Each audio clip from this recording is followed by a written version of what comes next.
سیستم‌های تمرینی که باعث ایجاد ناتوانی بیشتر رو عضلات میشن مثل سوپرست، تریست، دراپست، اینا باعث کات عضلانی بیشتر میشن یا باعث حجم میشن.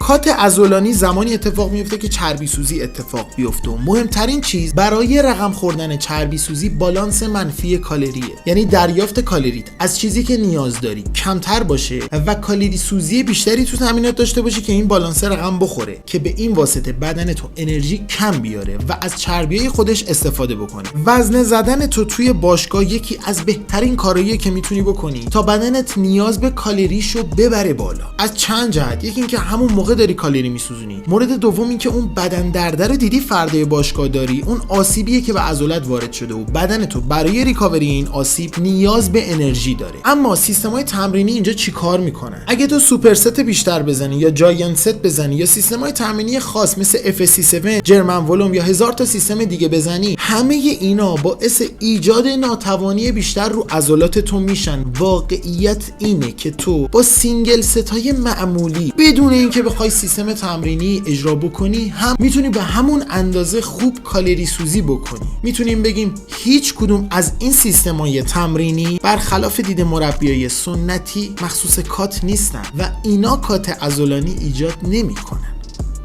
در حقیقت رژیم خوبه که کات عضلانی ایجاد میکنه. پس این سیستم‌های تمرینی به چه درد میخورن؟ به درد ایجاد ناتوانی بیشتر. توی دوران عضله سازی تو میتونی از تک تک این سیستم‌ها برای شوک دادن به عضلاتت و همونطور که گفتم ایجاد ناتوانی بیشتر و تخریب بیشتر و حتی تخلیه بیشتر رو عضلاتت استفاده بکنی تا عضلاتت رشد بهتری داشته باشن. بازم تاکید میکنم تو اگر از هیچ کدوم از این سیستم‌ها هم استفاده نکنی چیزی رو از دست ندادی. این حرفی که میزنم پذیرشش آسون نیست، بهتون حق میدم، مخصوصا اگر مربین. حقیقت اینه که اجرای برنامه تمرینی تو اگر حرفه‌ای باشه با ساده ترین برنامه ها هم میتونی بدن تو به اون حجم خوب عضلانی و چربی سوزی خوب با رژیم خوب برسونی. سوء تفاهم نشه، سیستم‌های تمرینی تو ایجاد تنوع و ایجاد علاقه ورزشکار به شدت مؤثرن و اصلا بدون کاربرد نیستن. همون شوکی که به عضله میدن فوق‌العاده کاربردیه. خود من تو دوره برنامه‌نویسی تمرینی نزدیک 20 تا سیستم تمرینی کاربردی آموزش میدم. نه فقط سیستمایی که اسمشون رو شنیدی مثل سوپرست، تریست، دراپست، سیستمای خاص مثل سیستم حجم آلمانی FST7، سوپر اسلو، DTP وارییشن و کلی سیستم تمرینی دیگه. سیستمای تمرینی فقط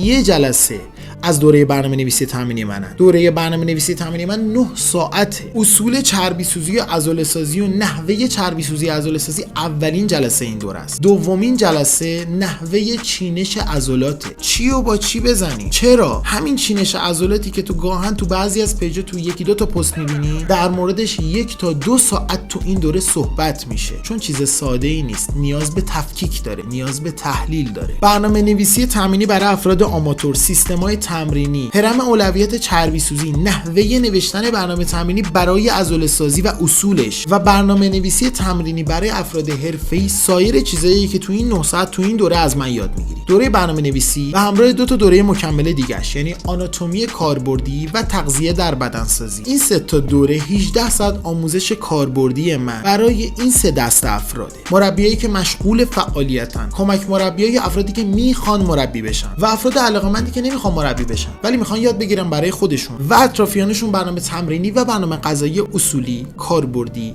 و نتیجه بخش تنظیم بکنن. هر 3 تا این دوره ها دمو دارن، یعنی توی 5 تا 10 دقیقه دیدن ویدیو دقیقاً متوجه میشی با چه چیزی قرار مواجه بشی. برای دیدن دموی هر 3 تا دوره، هزینه ها، سرفصل‌ها و همه جزئیات و اطلاعات همین الان از طریق واتساپ به من پیام بده. بلافاصله بعد از ثبت نام همه آموزش‌ها تقدیمت میشن و همون موقع میتونی استارتو بزنی. به علاوه 30 روز کامل پشتیبانی شخصی خود منو داری، با خود من در ارتباطی تا من مطمئن بشم که آموزش‌ها برات کاربرد کامل داشتن و هیچ سوال و شبهه‌ای برات باقی نمونه. امشب آخرین شب تخفیفه و پیشنهاد میکنم به هیچ عنوان این فرصت رو از دست ندی. مرسی همراه بودین. فعلا اسلاید بعدی نظر چند تا از شرکت کننده ها رو میتونی ببینی.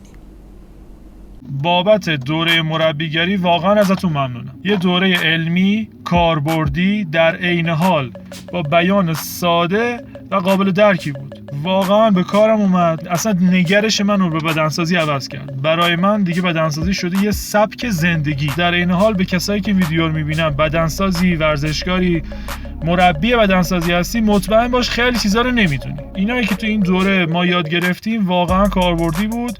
الان که تو باشگاه میری میبینی مربی‌ها هنوز دارن اون اشتباه قدیمی رو مثلا مسگری میزنن برای پهلو، چربی سوز میدن برای چربی‌های پشت بازو. واقعا یه چیزایی به درد نخور الکی. بیاید ثبت نام کنید، ضرر نمی‌کنید. من که واقعا راضی بودم. دم شما گرم آقای فیروزی، دوره کاربردی و خوبی بود. واقعا ایول. من خودم به شخصه فدراسیون کلاس‌های زیادی شرکت کردم، ولی راستیتش اصلا راضی نبودم، چون بار اطلاعاتی مثلا بالا نمیرفت. از زمانی که تو اکسپلور با شما آشنا شدم و دوره تغذیه و آناتومی و برنامه‌نویسیتون رو گرفتم، خیلی راضی هستم. خیلی کامل و جامع اونجا همه توضیحات رو در اختیارمون قرار دادید. به شخص خودم تو کلاسام دارم ازش استفاده میکنم و خیلی هم راضی هستم. تشکر میکنم ازتون، ممنونم بابت آموزش‌های جامع و کاملی که در اختیارمون قرار میدید. قبلش کمک مربی بودم، بعد اون تایمی که با شما صحبت کردم مربی شده بودم. الان چند تا شاگرد دارین؟ 50 تا 60 تا 50 تا شاگرد دارین؟ ما رو گذاشتین تو جیبتون ماشاءالله. هم حضوری و تو تایم باشگاه. یه باشگاه کار می‌کردم، الان دارم تو 2 تا باشگاه کار می‌کنم. شاگردم زیاده بخاطر اینکه تو 2 تا باشگاه. چند تا شاگرد دارم؟ 20 تا شاگرد دارین الان؟ آره استاد. خودم من فکر نمی‌کردم که خدای اینجوری نتیجه بگیرن. بعد اینکه پیشرفتش رو می‌بینم واقعا راضی‌ام. واقعا من تو دوران قبلی که شرکت کردم خدایی اون چیزی که لازم بود به ما یاد ندادن. بیشتر از همه دورهایی که من شرکت کردم شما گذاشتین، واقعا به دردم خورد. شما الان چند تا شاگرد دارین؟ من 3 تا دارم. من تازه مربی شدم. خب دوره‌ای که گذاشتین واقعا برای کسی که خب میخواد مربیگری رو شروع کنه و یا حالا برای اطلاعات عمومی خودش واقعا کامل بوده. یک مربی به نظرم واقعا احتیاجه که یک بار این دوره رو نگاه بکنه. الان چند تا شاگرد داری؟ 6 تا ایران دارم، 3 تا آمریکا دارم، 8 تا 7 تا 8 هم اینجا دارم. بعضیا رو میرم منزلشون. 20 نفر رو تونستی لاغر کنی یا نه؟ 20 نفر رو لاغر کردم. دوره و اینا زیاد برداشتم واسه سرتیفایده، ولی خب استارت کلا این فیلد رو با شما زدم و روی تکنیک‌های شما موندم. یعنی این تکنیک شما بیشتر جواب داده. واقعا دوره برای من کاربردی بوده.